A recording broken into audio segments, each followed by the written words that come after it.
Senator-elect Mark Kelly, thank you so much for joining us here at AZ Central today. You have returned to Capitol Hill in the past recent days as a senator-elect. How has that experience been, returning on Capitol Hill as an elected senator? Well, it's been a while since I've been there, and I think a lot of us, realize, and we haven't been traveling much because of COVID-19. And it was interesting, especially on Monday, meeting my Senate classmates for the very first time.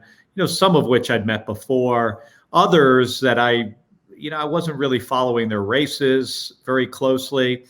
But then to be in the Senate chamber for the first time and just, it's a room I've never been in before. You can go in, I think I've been in the gallery, but never on the floor of the United States Senate. I think that's when it really starts to set in, the enormity of the job and the challenges that our country is currently facing. Walk us through that moment when you walked into the chamber, and who was your guide?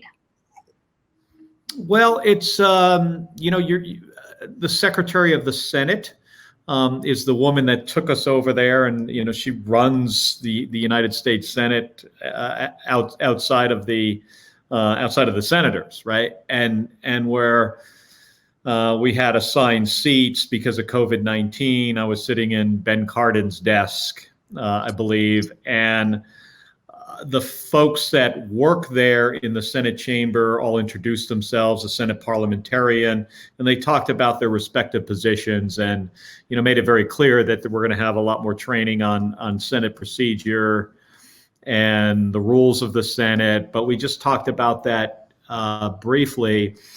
But I will say, after 21 months of campaigning and, campaigns about reaching out to folks in places where they live and work throughout Arizona, it's sort of abstract. And then within a week, I find myself sitting there on the Senate floor. And that's when it becomes just very, very real that the election is over and now it's time to get to work. It's a pretty intimate chamber, isn't it? It's a lot smaller than where Gabby served in the House. I mean, the House is 435 people. The United States Senate, 100. It's a much smaller room. And who were you experiencing this with? Who were the other senators-elect that you were gathered with?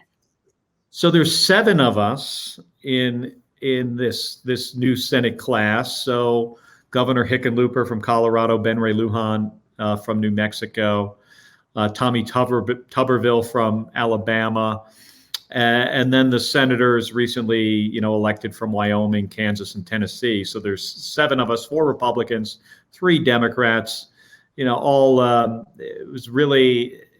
it was great to have the opportunity to spend a couple days with them. Really, orientation was only, Monday and Tuesday, and I'm looking forward to spending more time with them when they return in January. I'll likely be sworn in December, but I'm looking forward to seeing more of all 6 of them when the new Senate is seated in January. It's a really complicated terrain to navigate, just physically. Also, the Senate buildings. Did you get lost? Did you get the lay of the land pretty quickly? Yes and no. Yes, it's pretty easy to get lost. I mean, there was one, case that, we were walking around and really had no idea where we were going. It's a complicated building, and I'm usually pretty good at finding my way around places. Yeah. Have you picked out a desk for your office yet? Well, I am hopeful of, and I spoke to Cindy McCain about this, the desk that John McCain had for 33 years is also the desk that Barry Goldwater had and that Senator McSally had. So I'm very hopeful. I think we've worked it out that desk will be in whatever office I wind up with initially. And where is your office so far? I don't know. I think Senator McSally's office was in the Russell office building on the fourth floor, and I think I think we will probably move in there, So but I'm not you're staged for now in the basement? in the basement of Dirksen. I think it's in the Okay. basement of yeah, it's in the basement of Dirksen. Nice space, but I don't think I'll be there very long. I think in first week of December, I think I can probably move into the office in Russell. Your Republican opponent, Senator Martha McSally, has conceded just a little bit ago. She conceded 10 days or 9 days, I guess, after the race was called by the Associated Press. Walk us through that phone call. Yeah, it was a couple hours ago.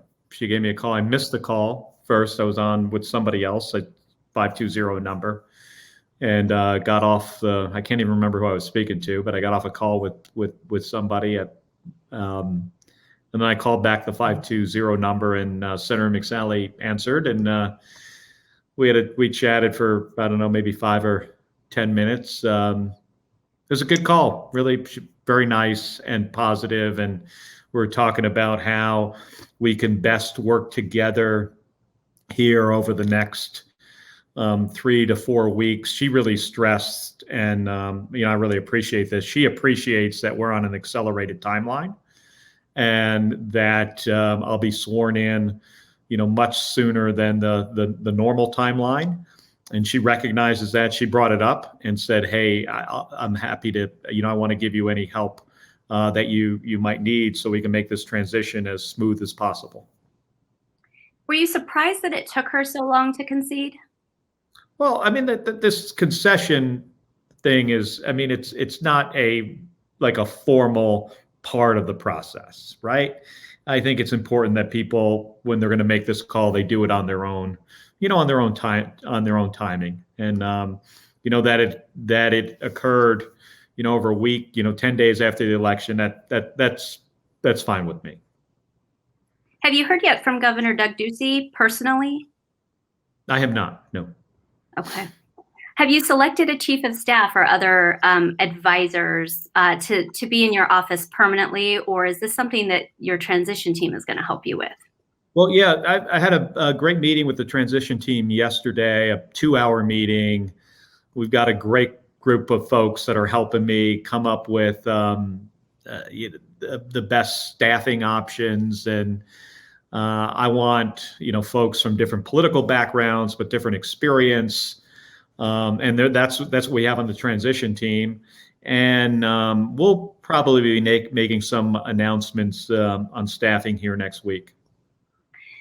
You are going to be sworn in, as you said, pretty quick here. And you, along with your colleagues, are faced with the enormous task of helping this country navigate through some pretty treacherous times with the pandemic and the economic fallout, educational fallout. What policies do you see yourself advocating for immediately when you get to work? Well, immediately, we need COVID relief for our state and for the country. I think it's unacceptable to kick this over to the next year, to January. We've got hundreds of thousands of individuals who have families that are trying to get by on $240 a week of unemployment benefits. That doesn't work. I mean, that doesn't work for anybody. And I think it's just not the way our government should function, to say this can wait. It can't wait. So in December, after being sworn into the United States Senate, I'll, along with many others, will be advocating for doing something. And I think compromise is always important. And the United States Senate needs to work together with the House and the administration, the current administration in the White House, to provide this much needed relief to families, but also to small businesses. We have so many small businesses here that have already closed their doors for good. We can't expect others to hang on without help from the federal government. There are other issues that the Senate will be faced with, including government spending package, some judicial nominees, this nominee for the Federal Reserve. Have you started getting briefings on these matters? Not on nominees, no. That's something, as I put together our team, especially the team in Washington, D.C., that will start to pull together this information to see, what are the issues and the nominees that I'll possibly have to vote on early next year. But certainly issues this year in December, right? We've got an omnibus bill that'll be considered by the United States Senate, COVID relief, hopefully, by the U.S. Senate. But after the transition that'll occur in the White House, certainly a whole, slew of nominees that President-elect Biden will be appointing to the cabinet and other positions. President-elect Biden has said that on day one, he will send a comprehensive immigration reform bill to Congress. What will you be advocating for prioritizing as you think about how that bill could affect the country and Arizona more specifically? Well, we want comprehensive immigration reform that's going to, help our economy here in Arizona and across the country, and it can if we do it right. We also have 28,000 Dreamers, and I've spoken about this a lot on the campaign trail. I feel that they are as American as my own two kids and deserve to have a pathway to citizenship. I'm really interested in seeing, what is in this piece of legislation and how it's going to benefit our state. Can you give us a sense? I know the campaign obviously is over with for you, but control of the U.S. Senate hinges on the outcomes of the special or the runoff elections that are occurring in Georgia. What might you do to participate, so to speak, in those elections? Well, I don't know yet. I think they're going to be very competitive, both of them, and I think the outcome is uncertain. But regardless of the outcome of those two Georgia Senate races, we've got a lot of work to do here in our country. We've got a pandemic with currently a rising infection rate. In the last 10 days, 1 million Americans have contracted and have tested positive for COVID-19. And as I look at the curve of infections, I mean, it's starting to go asymptotic, and that's not good. More infections result in even more, and it's just an accelerating thing. And I'm really worried about, what is this going to look like in December and January. So we've got to get this under control. This is a challenging problem to solve. We're only going to do it if we, tackle it in a bipartisan way across the aisle in the United States Senate. So regardless of who is elected in those Georgia Senate races, we need to, control this virus. We need COVID-19 relief, and then we need to get the economy back on track here. So speaking of bipartisanship, have you had a chance to have a conversation with Senate Majority Leader Mitch McConnell? I have not, but I've reached out and I've spoken to a few Republicans in the United States Senate. I've made some phone calls, and I'm planning to make others, and have had some good conversations. What about Senate Minority Leader Chuck Schumer? Yes, well, Senator Schumer was there for on Monday and Tuesday for orientation. Okay.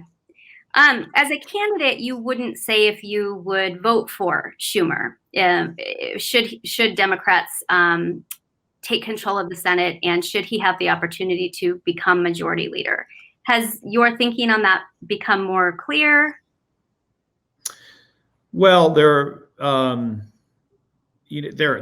been a vote. I mean, there was a caucus meeting. Nobody put themselves forward to run for majority leader, and there wasn't a vote. And on the filibuster issue, that was also a big issue during the campaign. You didn't say definitively where you stood on that one way or another in terms of doing away with that filibuster, as some Democrats have called for. Has your thinking on that become more clear?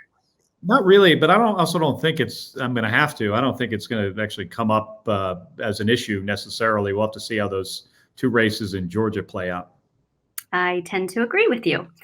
How do you effectively lead in a state like Arizona that still remains pretty politically divided? As of today, just 11,000 or so votes, for example, separate President Trump with President-elect Joe Biden. What's your philosophy going to be moving forward?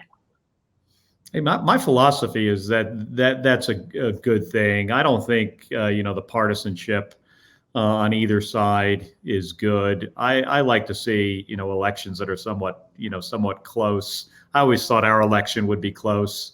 I've got to convince Republicans and independents and Democrats to vote for me to be successful, and I need to represent everybody in the United States Senate, and that's true.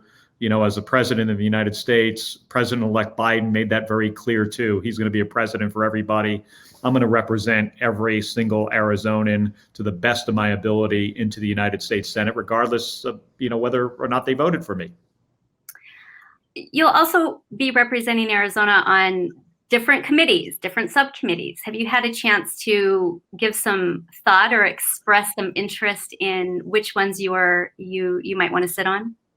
Well, I want, my experience as a combat pilot, a veteran, an engineer, an astronaut to be able to help whatever committee I sit on, solve some of these problems we face. So I want my experience to be relevant to the work of the committee. So I wouldn't expect that you would see me sitting on the Judiciary Committee, as an example. That wouldn't make a lot of sense. And my transition team, they're working really hard to come up with some suggestions, and then we're going to put these suggestions forward to the leadership in the U.S. Senate, and then we'll see where this falls out. But I think it's really important that the committees that I sit on, the first thing is this in the best interest of Arizona. So the requests that we make will ultimately be focused on Arizona, but also focused on my own personal experiences. So Senate Armed Services, for example, could be a good fit. That would make sense for that to be high on the list. Okay. Oftentimes, two senators from the same party don't get along as well as senators from different parties. Sometimes there's some competition there to, for the same sort of constituencies, according to historians. That doesn't seem to be the case with you and Senator Sinema. You two seem to be close and collegial. How do you envision this relationship playing out over the coming years before your next election in 2022? Well, I plan on it being one where we're working together to benefit Arizona and our country. We've done that through this election cycle so far. I keep in close contact with her. I was texting with her yesterday or the day before. I plan on working very closely with her and her office to make sure that we're making the best decisions possible in the United States Senate to help Arizona. What does it mean for you to fill the remainder of the term initially won by Senator John McCain? It's a big deal for me. I mean, John McCain is somebody that I looked up to when I was a 22-year-old pilot in flight school. He was the example of how you serve your country under the most challenging circumstances. And he was a hero of mine when I was young, and we often don't get to meet our heroes. I think it's also much less often that you eventually get to call him a friend, and to be elected to his United States Senate seat. That's a very big deal for me. Is there anything else you want Arizonans to know? Hey, I'm ready to get to work here. I'm excited about it. I'm looking forward to December, to being seated in the United States Senate to try to solve some of these problems. And they're hard problems to solve. I mean, if this stuff was easy, we'd be solving one after the other, but they're not easy. And that's why it's going to take both Democrats and Republicans working together to address a lot of these concerns that we have and a lot of the major issues that Arizonans are facing. We've got an economy that is in really, bad shape right now. We've got to tackle and bend the curve of this virus and eventually get everybody, or at least 80% of the population, vaccinated. This is something that really concerns me, is that at the highest levels in government, we're not, we don't have a big effort to convince people to take this vaccine. When we have a safe vaccine, it's going to be up to, families to convince, individuals and families to to be vaccinated, and then we can put this pandemic behind us, repair the economy, and then focus on the future. All right. Well, thank you so much for joining us. Congratulations on a hard-fought win, and we'll be following your transition to the Senate. Well, thank you, Yvonne.